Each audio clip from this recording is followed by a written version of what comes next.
एक आदमी फ्रिज से किसी इंसान के कटे हुए हिस्से को निकाल एक बड़े से बैग में भर रहा था कि तभी किसी ने उसके कंधे पर हाथ रखते हुए कहा, इन सब का कोई फायदा नहीं गौरव, तुम नामुमकिन को मुमकिन करने जा रहे हो। और वेदों में भी तो इसकी सख्त मनाही है। तुम ये बात समझते क्यों नहीं?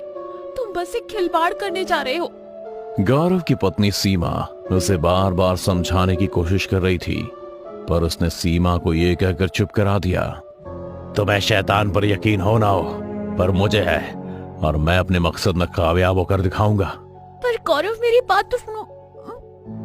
सीमा ये कहते हुए उसे रोकने की कोशिश कर ही रही थी कि गौरव ने उसे खुद से दूर छटक दिया और इंसान के टुकड़े से भरा बैग लेकर चलता बना। 2 दिन बाद गौरव बनारस के मणिकर्णिका घाट पर लोगों से किसी का पता पूछता जा रहा था, पर जो वो जानना चाहता था या जिस तक वो पहुंचना चाहता था, उसका पता उसे देने को कोई राजी नहीं था। पर कोने में बैठा एक चरसी भी बहुत देर से गौरव को हैरान और हताश होता देख रहा था। हाँ, तुम्ही को बुला रहा हूं। गौरव उस चरसी की बात सुन अपना मुंह फेर कर आगे चल दिया कि फिर उस चरसी ने जोर से आवाज लगाकर उससे बस इतना कहा, डोम राजा ना। डोम राजा का नाम सुन उस आदमी के पैर जम से गए थे। क्या कहा तुमने? डोम राजा? तुम जानते हो वो कहाँ मिलेंगे? अरे कब से तुम्ही को बुला रहा हूँ, पर तुम हो के मुर्दे की रोई डाल के बैठे हो, सुनना ही नहीं चाहते। नहीं, मुझे लगा तुम मुझे कोई नशे का सामान बेचना चाहते हो, इसलिए तुम्हें अनसुना कर दिया। बेचना नहीं बल्कि खरीदना चाहता हूँ। मतलब ये रे भोले मानस, डोम राजा तक तुमको ले जाने का पैसा लगेगा, पूरा 5000। अगर मंजूर हो तो बोलो। चरसी को लगा कि शायद गौरव उससे मोल भाव करेगा, पर उसने तुरंत ही अपनी जेब से 5000 रुपए निकाल उस चरसी को दे दिए। पैसे देख चरसी भी खुश हो गया और उसने तुरंत ही गौरव को अपने पीछे आने का इशारा किया और चलने लगा।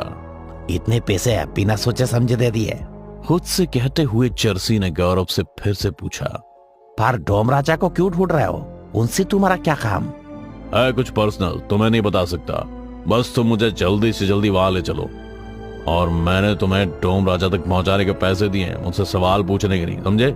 अरे तुमको तो गुस्सा भी आता है। ये लो चिल्लम, 2 कस मारो, फिर देखो दुनिया कितनी प्यारी लगती है। अच्छा वैसे बताओ तो, इस बड़े से बैग में क्या लेकर जा रहे हो? कोई खजाना देना है क्या डोम राजा को?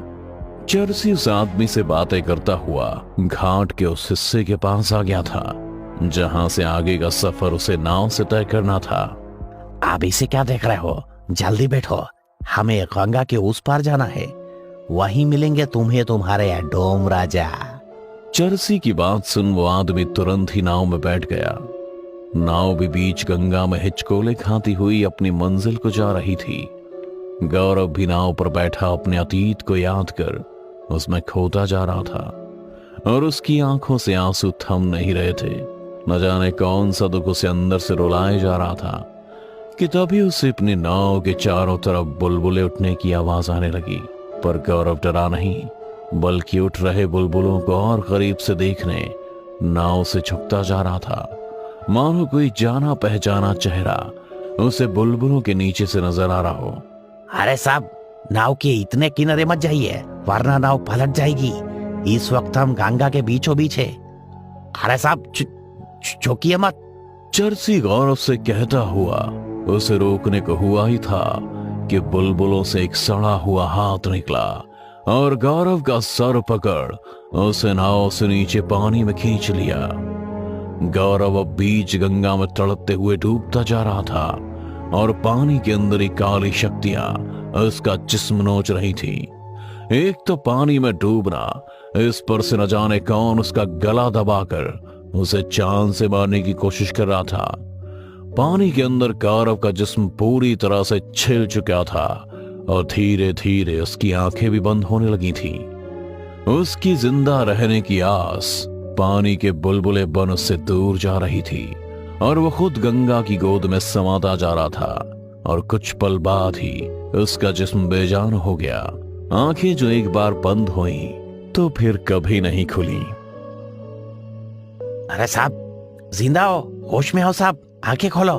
चर्सी गौरव का गाल थपथपाता तो कभी उसका पेट दबाकर पानी निकाल उसे होश में लाने की कोशिश करता। बहुत कोशिश के बाद गौरव को होश आ गया था, पर जब उसने अपनी आंखें खोली तो जमा हुआ खून का थक्का सा बाहर निकला और अगले ही पल गौरव चीख चीख कर खून के आंसू रोने लगा। चर्सी को समझ नहीं आ रहा था कि आखिर गौरव के साथ हो क्या रहा है, पर गौरव की आंख से खून रुकने का नाम नहीं ले रहा था। पर चर्सी भांप चुका था कि गौरव अंधा हो चुका है। पर यह कैसे मुमकिन था, क्योंकि बचपन से लेकर आज तक उसने गंगा में गिरने पर लोगों को मरते देखा था या फिर तैरते, पर आज तक उसने ना कभी किसी को अंधा होते सुना था और ना ही देखा था। सच सच बताओ, कौन हो तुम और डोम राजा से क्यों मिलना चाहते हो? बोलो, वरना मैं तुम्हें यही छोड़ के चला जाऊंगा। बोलो। अरे मैं कोई गलत आदमी नहीं हूँ और ना ही किसी का बुरा चाहता हूँ। मैं तो एक लाचार इंसान हूँ जो मजबूर है, जिसकी एक छोटी सी इच्छा है जिसे सिर्फ डोम राजा पूरा कर सकते हैं। मैं तुम्हारे आगे हाथ जोड़ता हूँ, प्लीज मुझे उनके पास ले चलो। गौरव की बात सुन और उसे खून का आंसू रोते देख चर्सी ने पहले तो अपना माथा पीटा, फिर बुदबुदाते हुए खुद से कहा, अरे ये कहाँ फंस गया मैं? फिर गौरव का सामान खुद अपने कंधे पर उठा लिया और उसे सहारा दे अपने साथ चलने लगा। कुछ घंटों के सफर के बाद दोनों डोम राजा की जगह पर पहुंच गए, जहां पहले से ही कुछ चिताएं जल रही थी। चर्सी ने गौरव को चिताओं से कुछ दूर ही जमीन पर बिठा दिया। साहब कुछ देर आराम करिए, मैं अभी डोम राजा को बुला कर लाता हूँ। इतना कहकर चर्सी गौरव को छोड़ डोम राजा को बुलाने चला गया। गौरव इस वक्त बिल्कुल अकेला था। उसे अब अजीब सी आवाजें सुनाई दे रही थी। भैया देखिए ना, मैं इधर हूँ। अरे आपके सामने देखिए तो सही, आंखें खोलो ना भैया, मैं आपका अनुज। गौरव आवाज का पीछा कर इधर उधर भटके जा रहा था। उसे नहीं पता था कि चिता किस तरफ जल रही है और किस तरफ नहीं। गौरव तो बस आवाज का पीछा कर रहा था, हवा में हाथ मारे जा रहा था। वो देखते हुए चिता के ऊपर गिरने जा रहा था कि तभी उसका हाथ पकड़ किसी ने उसे पीछे से खींच लिया। क्या लेने आया तू मेरे पास? जानता भी है मैं कौन हूँ? मैं अभी तेरे जिस्म से तेरी आत्मा निकाल एक पुतले में फूंक सकता हूँ। अगर अभी भी अपनी जान की सलामती चाहता है तो चला जाए यहाँ से। आप डोम राजा है ना, मुझे आपसे ही काम है, मैं आपके हाथ जोड़ता हूँ, मना मत करिए, मैं बड़ी उम्मीद लेकर आपके पास आया हूँ। गौरव ये कहते हुए घुटने पर आ गया। वो डोम राजा के पैर पकड़ रोने लगा था। गौरव को रोता देख चर्सी ने भी गर्दन झुकाए डोम राजा से कहा, डोम राजा, एक बार इसकी बात सुन तो लीजिए, बेचारा सच में बहुत आस लेकर आया आपके पास। चर्सी की बात सुन और गौरव को गिड़गिड़ाता देख डोम राजा ने उसे एक मौका दे दिया।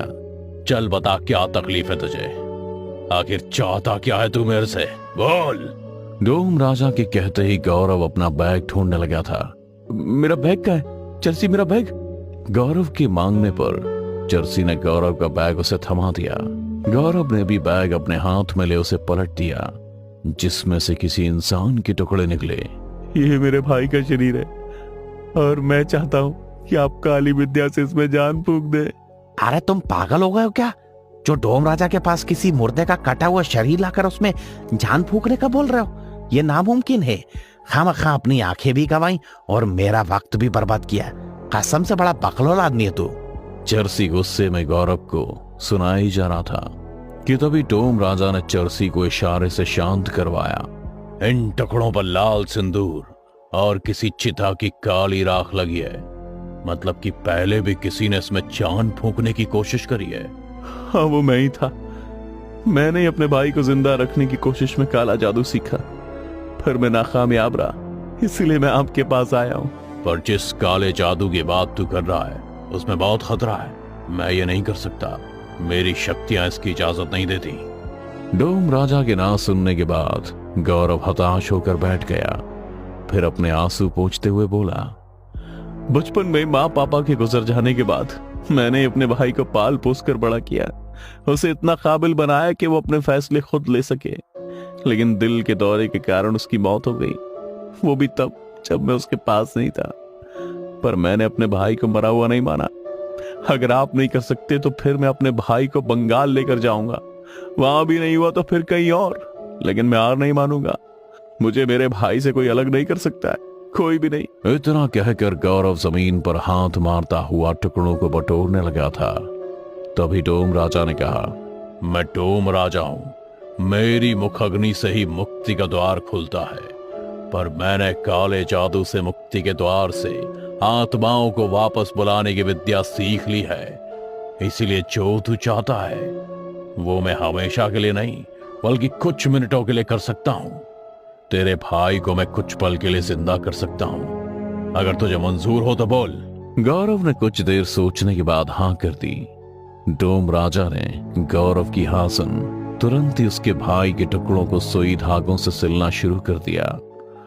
सारा शरीर जोड़ने के बाद उसने लाश पर लाल सिंदूर लगाया और कुछ मंत्र पढ़ने लगा। फिर उस लाश के चारों तरफ चक्कर काटता हुआ उस पर किसी चिता की राख छिड़कने लगा।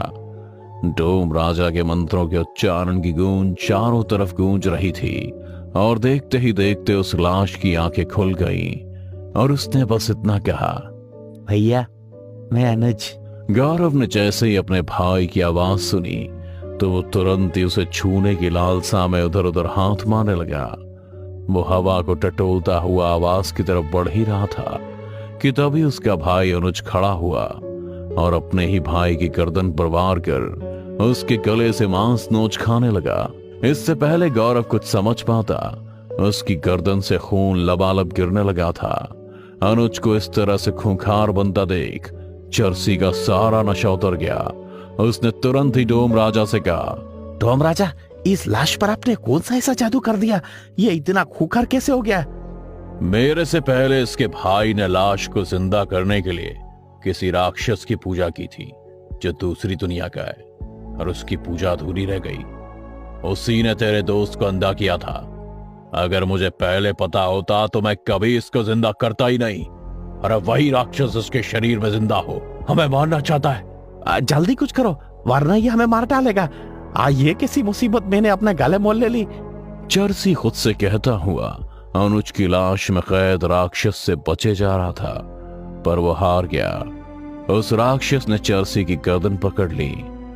वो उसकी गर्दन पर वार कर उसे जान से मारने ही वाला था कि तभी गौरव ने अपने भाई अनुज की आवाज का पीछा कर उसे पीछे से पकड़ लिया। उसने डोम राजा की बात सुनी थी और वो ये जानता था कि वो अपने भाई के शरीर में कैद उस राक्षस जितना ताकतवर नहीं है। इसलिए बिना एक पल सोचे उसने अपनी पूरी जान से अपने भाई के शरीर को पीछे खींचना शुरू किया।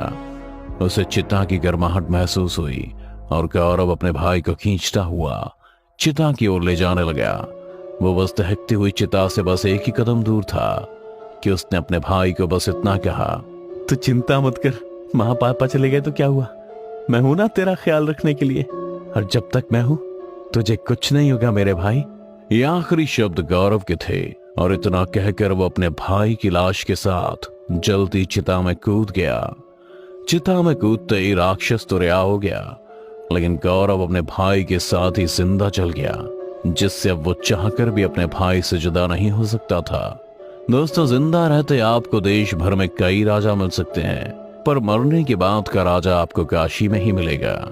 एक ऐसा राजा जिसका जीवन मुर्दे से शुरू हो मुर्दे पर ही खत्म होता है। काशी के डोम राजा मुर्दों का अंतिम संस्कार करते करवाते हैं। उनकी अखंड अग्नि से ही मुक्ति का मार्ग खुलता है। इसलिए काशी के महाशमशान में सिर्फ डोम नाम सत्य है।